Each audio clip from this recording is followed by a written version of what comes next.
Hello, Gooners. Hello, football fans. And welcome to In the North Bank, where today we're doing a player breakdown of Viktor Gyokeres. But before we start that, here's a word from the boss about our new sponsors. Good afternoon, Gooners. Welcome to In the North Bank. This is the Bray, and got some further exciting breaking news. And we have our second sponsor for our shows, the Game Day Live show, our flagship watch-along show. We have proudly been sponsored by Zenith Coins. A monthly giveaway for a coin for the lucky winner. How to enter?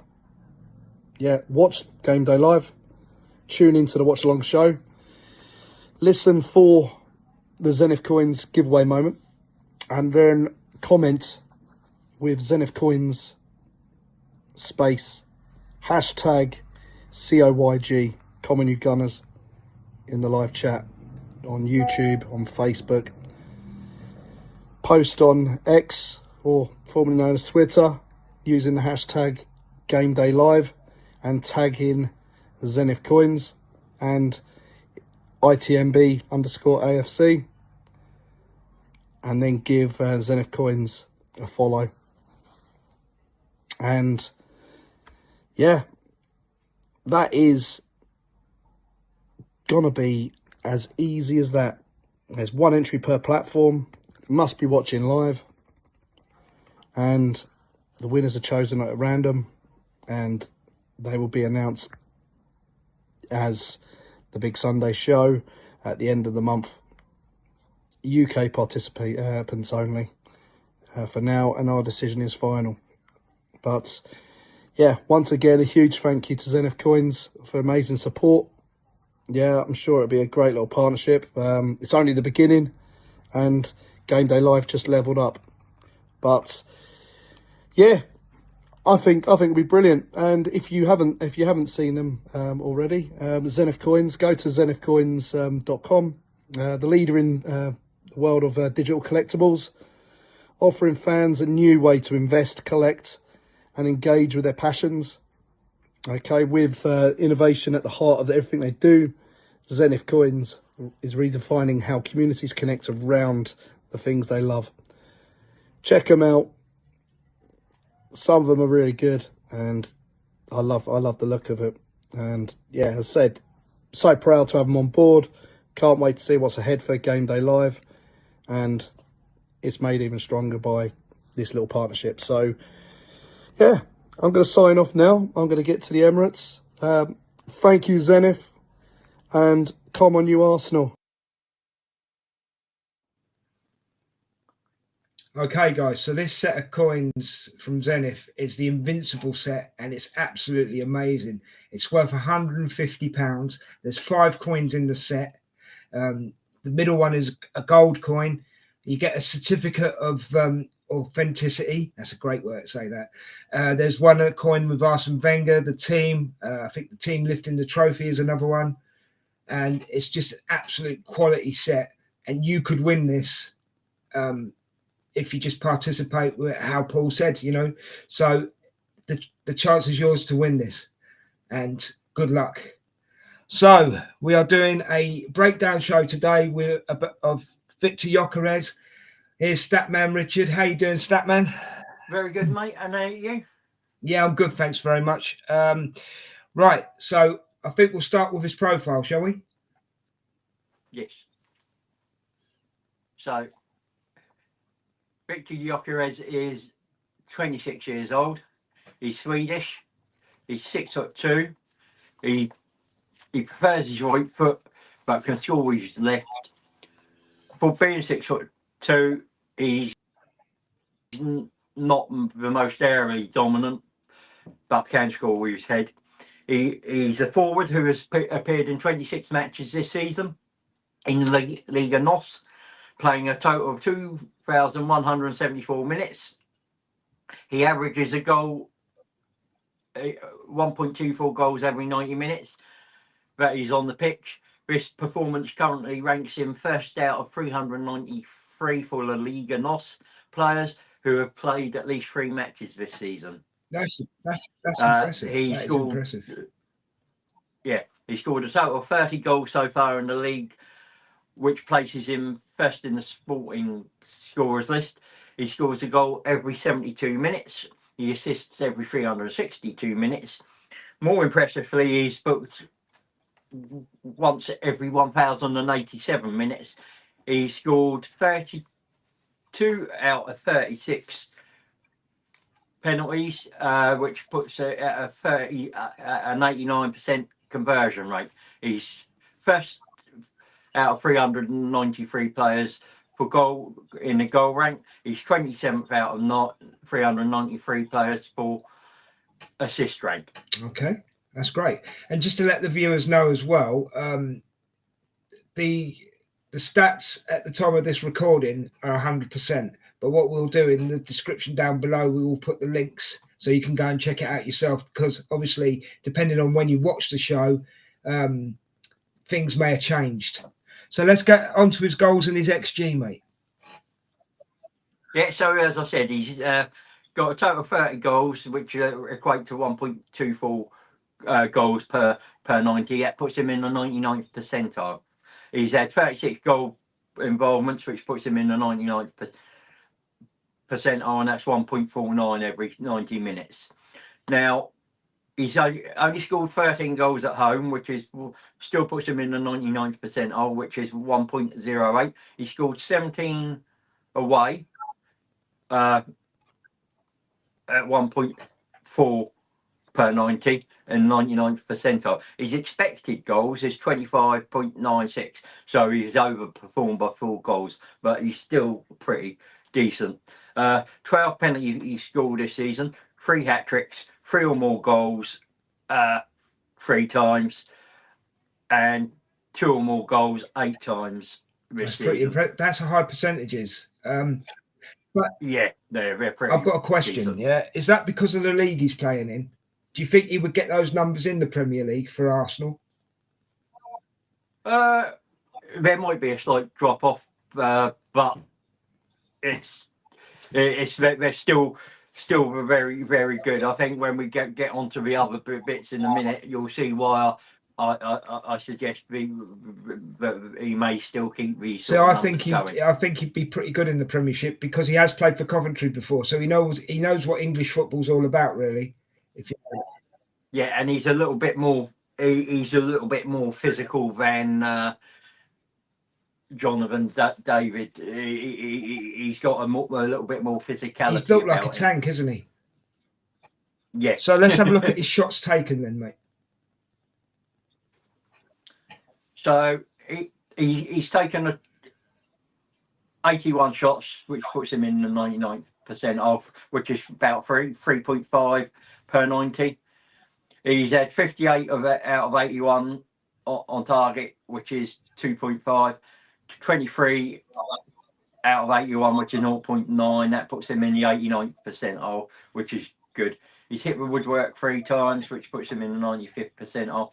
He's got a shot accuracy of 71%, which is why I say I think he converts to the Premiership very well. He's also got a 35% shot conversion rate, which is really high, and puts him in the 96th percentile.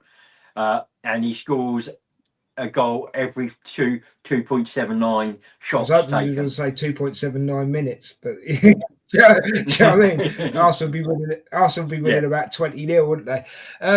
So yeah, I mean, is the lad fast?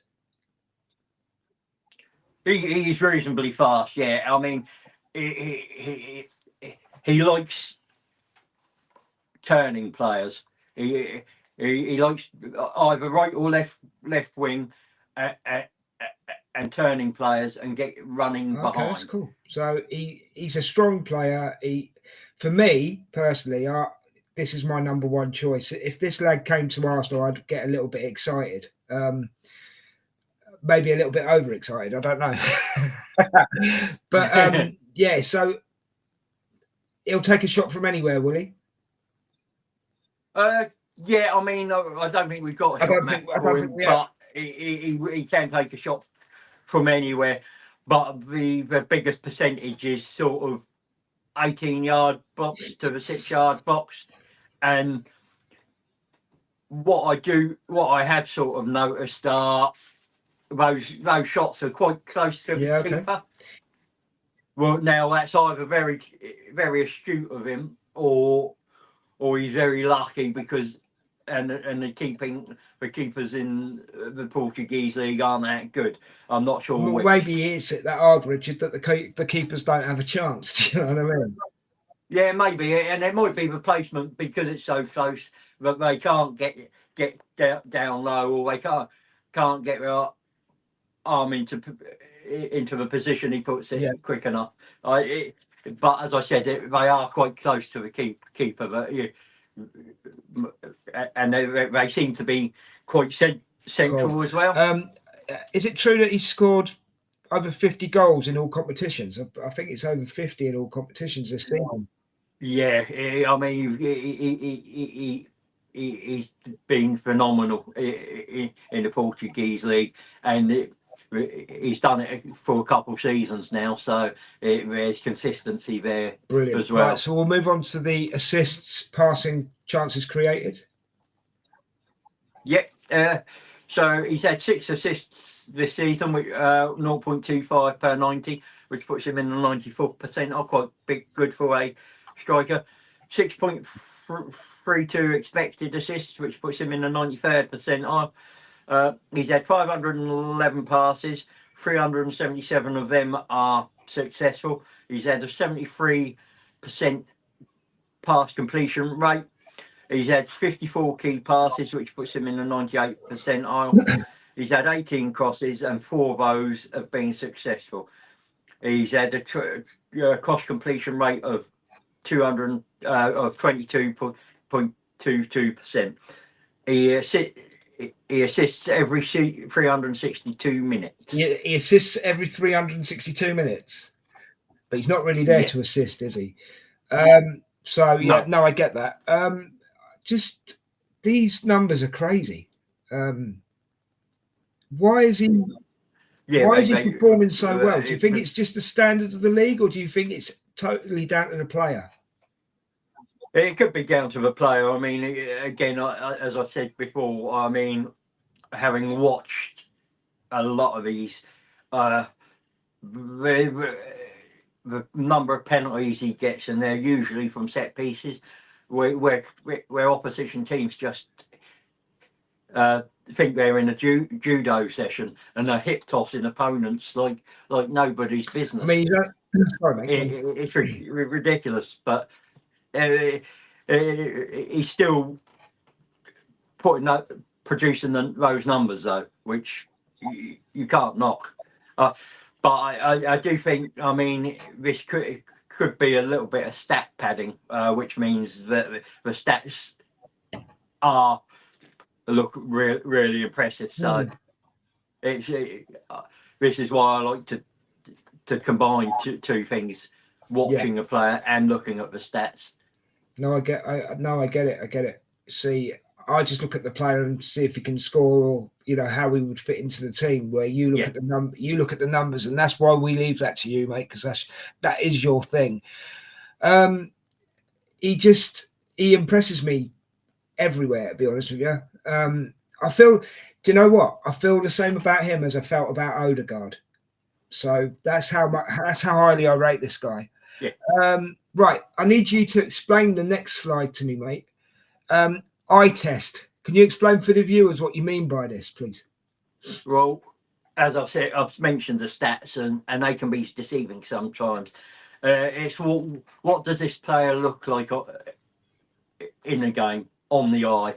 What does it match up with what you're saying the stats tell you?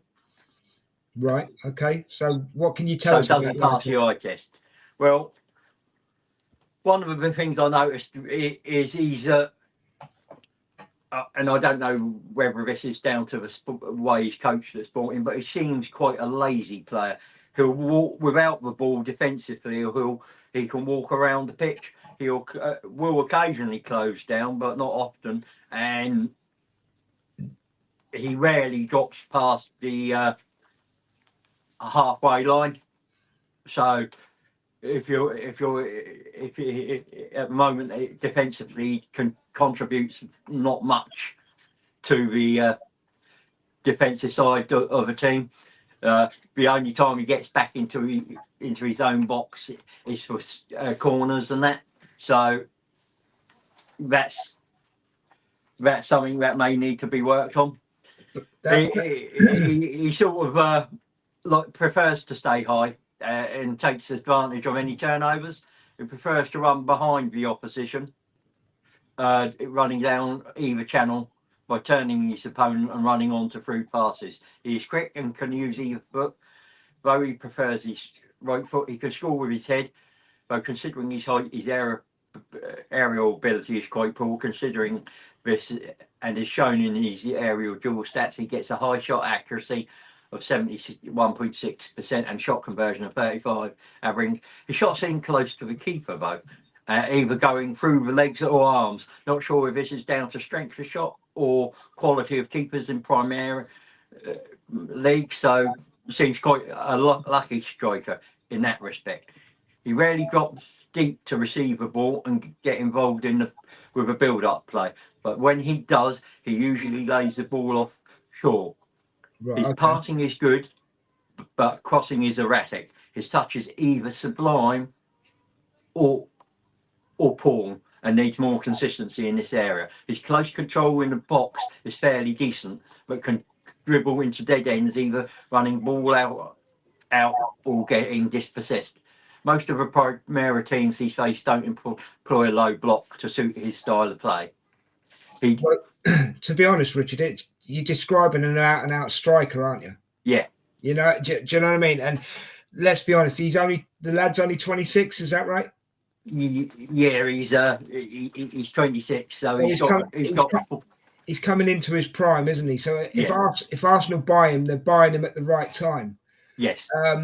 Right. So we have a supposed, or hopefully we've got a £300 million war chest. Yeah. Yeah. For the transfer window. Berta really rates him, I believe. Yeah. And usually if Berta rates somebody, he goes after them, doesn't he? Yeah. How much is he going to cost us? I think probably you're looking 70 to 80 million. Okay. I think he's got about 90 million euros release clause. So we'll but look to bargain that and see what we can get. But it's still a good price. I mean, he doesn't naturally fit Arteta's style, but we can adapt to him, or he can adapt to ours. There is plenty here to suggest he's definitely Premier League ready, and he might not be the ideal option for us, but he has a decent conversion rate, decent shot accuracy, which in a team like us, who don't create many chances, and we have a struggle in that area,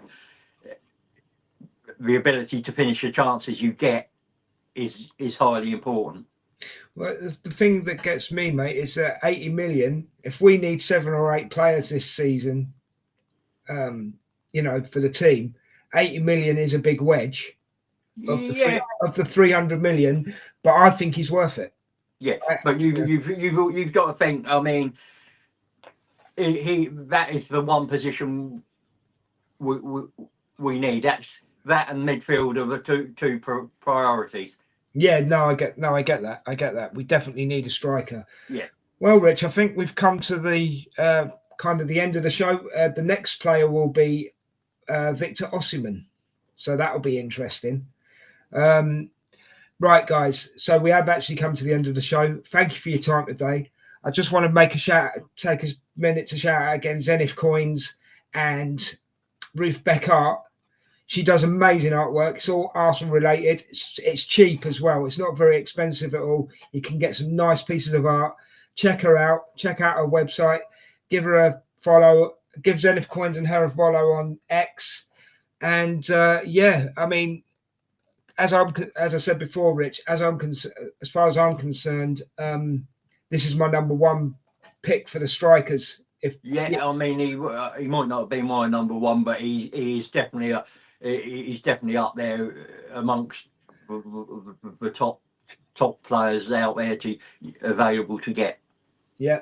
So guys, don't forget, whenever you're watching this, the stats as of time of recording are up to date, but they may change by the time you watch the show. And as I say, we will put the links in the description so you can check things out for yourself. Don't forget to give us a share, a like, a sub, ring the notification bell so you know when all these player breakdowns are coming out, because we do put a lot of work and time into it. We actually enjoy what we do. I'm not moaning about it, don't get me wrong. So I just want to quick shout outs. Thank you, Paul, for your message at the beginning. Thank you, Mark, for doing the slides in the background. And as always, Richard, thank you for your time and the effort you put in, mate. And thank you for helping. Oh, you're welcome, mate. It's all part of it, isn't it? We're a team here, aren't we? So until next time, Gooners and football fans, take care of yourselves. See you next time.